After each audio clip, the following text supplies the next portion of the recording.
What is going on, everyone? Welcome back to TTP Sports. And before we get into tonight's game between the Flyers and the Florida Panthers, the most important thing you can do is hit that subscribe button. I will greatly appreciate that. We are very close to the 400 subscriber count. So if you're a new person watching the channel for the first time, definitely recommend hitting that sub button. And if you're a longtime viewer, which I'm also grateful for, definitely recommend it to other people. Let's share this out. Let's grow this channel together, get over that 400 sub count, and continue to grow from there. I'm thankful to everyone that continues to subscribe every single day. So, into the business at hand, the Philadelphia Flyers had a tough competition tonight. Who they are facing probably one of the, I would say, top teams in the NHL this season, or probably going to be one of the top teams in the NHL this season, in the Florida Panthers. Definitely, this is a team that is a cup favorite. They are still undefeated on the season as they beat the Flyers tonight by a score of 5-2 to extend their record to 5-0 to start the regular season. A lot of positives, a lot of negatives in this game for the Philadelphia Flyers standpoint. Incredibly undisciplined. I know fans definitely are not happy with the way the refereeing was tonight. Yeah, there definitely was some bad calls on both sides. And then also you're working with the one ref because for some reason one of the refs left the game and was not able to return. No reason why. So you were working with a three-man official crew. So it's kind of questionable, some of the calls, but in the end, it is what it is, and you cannot be that undisciplined because some of the penalties that the Flyers took, especially at the end of the game, were just very, very, very, very, very stupid, and you can't be taking those calls. Nicholas Aube-Kubel, even though they called it a tripping penalty, it was an obvious kneeing. Nate Thompson in the third period, just cross-checking Hornquist in the face, or what they called it roughing. You just can't do that when you're trailing in the game in the third period 3-2. You can't be taking these penalties, and you can't be putting this much stress on the penalty kill. You just can't be doing that. It's not a factor into success. Although you took so many penalties, you took 7 in this game. You killed 6 out of 7, so I'll give my hand to the penalty kill crew because those guys balled tonight. They did. They put this team in a position to win this game, but costly mistakes, especially in the third period and at the end of the second period. And also those penalties factor in because the Panthers did score 1 power play goal tonight, and that was in the first period on the second penalty that the Flyers took. But there were some positives as well. The Flyers scored on one of their power plays, and they also got a shorthanded goal from Cam Atkinson. Cam Atkinson continues his hot start to the season as he gets his 4th goal. Claude Giroux on the Flyers power play in the early parts of the second period. Literally, that power play, well, the first Flyers power play of the night was absolutely brutal. This was the second, and it was much better. They were getting a lot of chances. That first unit was getting chances throughout the entire situation. Sean Couturier finds Claude Giroux, claps it home, and he tied the game at that point. The first period, though, for this game was I'm not sure if I want to call it back and forth because I thought Florida was the better team. They were getting the better looks of the chances, and also they were getting the power plays. They didn't score on that first one, but the Flyers took another one at the end of that second period. And then just going over these penalties in this game, you get Travis Sanheim with the obvious interference call. 100%, you got to call that every day. I know I saw Charlie O'Connor tweet this out that some of the penalties, especially in those first periods, the two of them, that the refs are usually more lenient with those calls, but still it's an obvious interference on Travis Sanheim. You have to call that every day of the week. And then the one that was called directly after the Flyers killed off that penalty, this was one against Nick Seeler. I thought this one was a little more questionable because it looked like Marchment just fell, and also Seeler that got slashed in the face when he fell, but I guess you can call that a follow-through, but at the end they called it interference on Seeler, even though it was very, very, very questionable. In this power play, they took no time. The Panthers, they win the face-off. Jonathan Huberdeau gets the puck. You got a screen in front of Carter Hart. Beautiful shot. Puts right into the net. Screen in front of Carter Hart. And basically no chance for him at all. Florida takes the 1-0 lead, assist from Ekblad and Patrick Hornquist. And Jonathan Huberdeau, that's his first goal of the season. He had a 2-goal night tonight, and Huberdeau, definitely one of those more underrated players in the league. He is very fun to watch, and this Florida team is going to be fun to watch the entire season. But the Flyers, they also had a lot of chances in this first period that I was just like questioning, how did these pucks not go in? Sean Couturier had a chance in the first period. It was a little floater. I'm not sure how they kept that out of the net. I'm not sure if Bobrovsky made the save. I'm not sure if one of the defenders got back. They didn't show a replay in the arena at all just because of the way the play was going, because that one play happened and then the whistle didn't blow for like another 2-3 minutes. So we don't get to see that penalty called, or not penalty, the replay shown of how Bobrovsky made that save, or how somehow the puck stayed out of the net. There were a lot of chances like that during this game for the Flyers. Couturier also had another couple of good chances. The first line definitely had their share of chances tonight. Konechny had his share, Couturier had his share, Drew had his share, but I also do think the team tonight was a little too passive, and the passes just weren't connecting. Kind of maybe a lack of communication, just a little off, especially like some of those in the later stages of the game, going into that second period and also going into the third as well. And so after the first period, you're down 1-0. Not the end of the world, even though I thought Florida was the better team overall in this period. They outshot you. And majority of the periods in this game, besides the third, they outshot them 10-6 in the first period. But then we go into the second period. Florida takes an early power play for slashing Ristolainen. So the Flyers go on that power play. They get a spew of chances because the first one in that first period was absolutely terrible. So that means the other power play that the Flyers got in this game was going to be really good, even though the Flyers got 2 more after this. But just really good passing, really good connection. They were getting a lot of chances, and it ends with the Claude Giroux clapper behind Bobrovsky, and it goes into the net, tying the game up at 1. But then we go into the spew of the Flyers taking so many penalties in a row. So we go halfway into this period. Nate Thompson gets called for a hooking, and this resulted in Nicolas Aube-Kubel failing to get the puck out of the zone. He is wide open for a pass. The defenseman passes it over to him. I believe it was, I'm not sure who the defenseman was at the time for the Flyers, but they give it over to Nicolas Aube-Kubel. He's on the left side of the wall. He's just playing with it for some reason and just fumbles it and can't get the puck out. And that turns into a scramble. And then Florida gets the puck and then in turns forces Nate Thompson to take a penalty. So this entire penalty was caused by Nicolas Aube-Kubel being bad. And this was a terrible game for players like Nicolas Aube-Kubel, a terrible game for players like Travis Sanheim. Some players had bad games, but it feels like the start this season, Nicolas Aube-Kubel and Travis Sanheim aren't having the best, especially NAK, because I've seen him throughout these first 4 games, and there are some times where he looks good. He's making the smart plays, and he's doing it right. But then there's sometimes when he makes the good play, he in turns, like 5 seconds later, turns it into a terrible play. There were a couple of times like that tonight where he forced a turnover in the Florida zone, he got the puck, and then he turned the puck over. And then on this ensuing play, he can't get the puck out of the zone, he turns it over, and then it forces Thompson to take a penalty. So there's just NAK just not playing good in this game whatsoever. But on this penalty kill for the Flyers, they're playing really good. The PK unit was great tonight, and especially the chemistry between Joel Farabee and Cam Atkinson. Even on the penalty kill, guys are being aggressive. Florida fumbling it at the blue line. I think Farabee pokes it, or I think both Farabee and Atkinson poke it. Atkinson breaks 3 as Farabee is getting tangled up by one of the Florida defensemen trying to get back. And Atkinson's all the way free, gets on the breakaway, goes 5-hole through Bobrovsky, makes it a 2-1 game. Wells Fargo Center goes electric. Cam Atkinson continues his hot start to the season, makes it a 2-1 game. That's his 4th of the year already. So 4 goals in 4 games for Cam Atkinson. I love to see it. And yeah, I know it's way too early to judge trades, definitely, but as much as a good player that Jake Voracek was, like, I'm not saying the Flyers right now, well, I think both teams, honestly, you could say won the trade, because for Columbus, they have Patrick Laine, a good sniper in this league. Now you give him a guy that can feed him the puck. For Cam Atkinson, you give the Flyers what they need. Strong penalty killer, strong two-way forward, and a guy that has a shoot-first mentality. And also, he can do this, score shorthanded. Definitely a guy that they need for the penalty kill.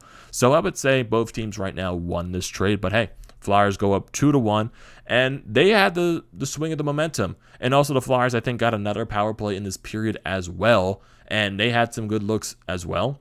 But There was a great feed to Travis Konechny from James Van Riemsdyk. James Van Riemsdyk down low, passes it through the crease to Konechny. I have no idea how Konechny was not able to bury this. I think he hit the side of the net, but everyone in the arena thought the puck went in.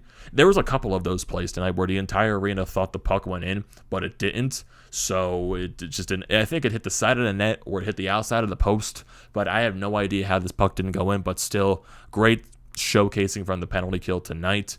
And also, there were a couple of soft penalties in this second period as well. This was after the Cam Atkinson goal, so the Flyers kill off that power play, but then shortly after, Florida gets a chance in their zone off of a Flyers turnover. They get the puck to the net, and you get I have no idea where this penalty even came from, by the way. I think this was in the crease when Hart was trying to cover it up, and you got Keith Yandel cross-checking someone, and I don't even see a replay on this either, so I really don't know the whole basis of this penalty call because I'm focusing on where the puck is, but then you see out of nowhere the ref has his arm up, and the Flyers are going to the box again. So Flyers once again going to the penalty kill, and the penalty kill once again being really solid and kills it off. And then the Flyers went to the power play shortly after that because Lawton got a shorthanded breakaway going the other way, and it turned into a 4-on-4. Then the Flyers got the power play, but they weren't able to cash in. So the Flyers sustained their momentum. We go towards the end stages of the second period where I think this is completely unacceptable for this team to do because of the momentum that they had after they scored that shorthanded goal. This is where the first line, they have possession in the zone. They're getting their looks. But Travis Konechny, I think he tried to rush this a little too much when he's behind the net. He's trying to put it to the slot. He's probably expecting someone to be there. No one was there for the Flyers. Not Couturier, not Giroux, not any defenseman. And it goes right to the two sticks of Florida players. They bring it up the ice. And Ristolainen and Travis Sanheim, they're trying to get back on the 2-on-2 rush for the Panthers. It's Weir coming up the left side. He throws it through the middle, and somehow it finds the skate of Owen Tippett, and it goes into the net, and it ties the game up at 2 with around, I would say, under 2 minutes to play. I would say under a minute to play in this period as well, just because it's just a bad goal to give up. That is a ball buster of a goal, just from how good you were playing in the second period, and now you give up the game-tying goal in the final remaining seconds of the second period. That's just something that cannot happen. And then following up that goal, Ivan Provorov takes a tripping penalty because Florida got a little bit of the jump in the final 30 seconds of that period. But just going back to that goal by Owen Tippett, this is a play where it's another situation where you should be able to either tie the man up that's coming into the zone that scores, or you have to find a way to make sure the puck does not get through that crease, because you got Ristolainen. I think Ristolainen was playing the man fine. I think this is more on a Travis Sanheim situation because the pass went through him to the skate of Owen Tippett, and I think he needs to do a better job of making sure that pass doesn't go through. He just can't let it through. I think I saw in the replay, it touched both of the sticks of Ristolainen and also touched the stick of Sanheim's and then bounced onto the skate of Tippett and went into the net. I know they reviewed it to see if he kicked it, but it was a clear non-kicking motion, so the goal was going to count regardless. But that's just something that can't happen. You got to find a way to make sure that puck does not go through the crease. This defenseman that's in the middle, you got to find a way to block that puck. You got to either stop it with your stick, get it out of the zone, stop it with your stick, and allow Hart to cover the puck up. You can't allow that pass to go through, and that's exactly what happened, and Florida ties the game, ball buster goal, and now you're going on the power penalty kill once again with the remaining seconds of the period, and then into the third period, because they do kill off that final, 30, 15 seconds, whatever was left in the second. So you go into the third period on the penalty kill. You do kill it off once again. I'm just surprised how many times they've had to kill these penalties off, but it's just amazing that they had to. But then Nicolas Aube-Kubel in the beginning of the period, after you kill off the start of the Panthers power play in that third period, you take another penalty shortly after in your own zone. Nicolas Aube-Kubel, obvious knee to knee. For some reason, they called McEwen to the box first, and I was just like, what the hell did McEwen do? He was the one that fell in the middle of that scrum. So why is he going to the box? But then they put the right person in there. Nicolas Aube-Kubel, bad game, terrible penalty to take, obvious call to make. And the Panthers, they go once again to the power play. And the Flyers, once again, have to kill off the Panthers power play. Oh, man. So you kill that off. And then you go to the power play a little later. And this power play was just not the best. This is definitely not the best passing situation on the power play. And I always say a key to a good power play, to start off a good power, is winning the face-off. And sometimes the Flyers do. I think they did in this situation, but just setting it up in the zone just wasn't the cleanest. They weren't making the cleanest passes. Florida was being very aggressive with the puck. You got a situation where Keith Yandle and Claude Giroux, they're switching spots. Keith Yandle from the point for some reason going to the left side. Claude Giroux going to the other side of the ice. And then for some reason, Yandle, I guess, thought Claude Giroux was going to be over in that area. He just basically threw the puck into nowhere's land. And then it turns into a breakaway for Jonathan Huberdeau, who manages to not bury it first because Carter Hart makes the initial save. Toe save, by the way. It was an incredible stop, but Huberdeau still finds a way to get the puck behind net. And Carter Hart's still out of his crease at this point, and Huberdeau finds a way to bank it in off Carter Hart's pad and into the net. So a smart play by Huberdeau. The first, it was a great save by Hart, but the defensemen need to get back and make sure Huberdeau does not get that second opportunity. I don't blame that on Hart whatsoever. I think the players coming back into the play need to be better in that standpoint. And then the Flyers, so long later, take another penalty. Carter Hart makes the stop, and then you get the little those after scrimmage or after whistle scrumbles, and Nate Thompson takes one too many shots to the head of a Florida player, and he goes to the box for roughing. It was a little roughing penalty on Hornquist, so Nate Thompson did a stupid thing, went to the box. It was just stupid. Really, really stupid, but you kill it off once again. And then there were plays after this penalty, so there was no more penalty calls the rest of the game. The refs decided to put their whistles away. There was a play by the fourth line, McEwen throwing it up to Nicolas Aube-Kubel. I'm not sure how he missed this. I'm not sure. I forget how, because on the ice, it was one of those same situations where when you're sitting in the crowd, the puck looked like it was going in the net. And we thought it did. Everyone screamed, but it did not go into the net. Somehow, I think Bobrovsky stopped this with his helmet. It was a little bit of a floater by Aube-Kubel. We thought it was in, but Bobrovsky stopped it with the helmet when he looked at the replay. And then there was another play so long later. Cam Atkinson, it was a nice pass from Joel Farabee, but Atkinson wasn't able to knock the puck down. It just floated, I think, to the stick or just past Bobrovsky. And then there was another chance, another floater going in on Bobrovsky, but Ekblad managed to grab it with his glove and throw it away to make sure the puck didn't go in, or Bobrovsky did not have to cover it. So, and then you go into the final stages, you get the empty net, you get your chances, but Ivan Provorov on the point, shoots it a couple of times, he gets blocked a couple of times, and on that ensuing second block, Florida manages to get the puck up, and it turns into Sam Reinhart, a little bit passing play between him and Marchment, and he buries it to seal off the game. And the Florida Panthers win this game by a score of 4-2. So shots on goal, Florida outshot the Flyers, not by much, 31-29. Flyers edged them in faceoffs. The penalty kill for the Flyers definitely stepped up tonight. Florida only went 1 for 7, so the Flyers went 6 for 7 on the penalty kill. Yeah, the Flyers had their chances too on the power play. They went 1 for 4.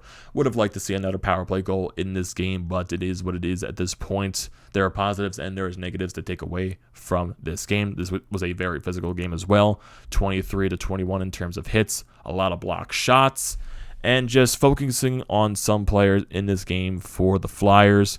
Yeah, the first line definitely was on the ice for a majority of the Panthers' goals. Konechny, Couturier, and Claude Giroux, they were both all a -3 in this game. Keith Yandle a -2, Ivan Provorov a -1. Even though on that one Florida goal, it was Sanheim and Ristolainen on the ice, so I'm not sure why they're not recorded with a minus in this game at all.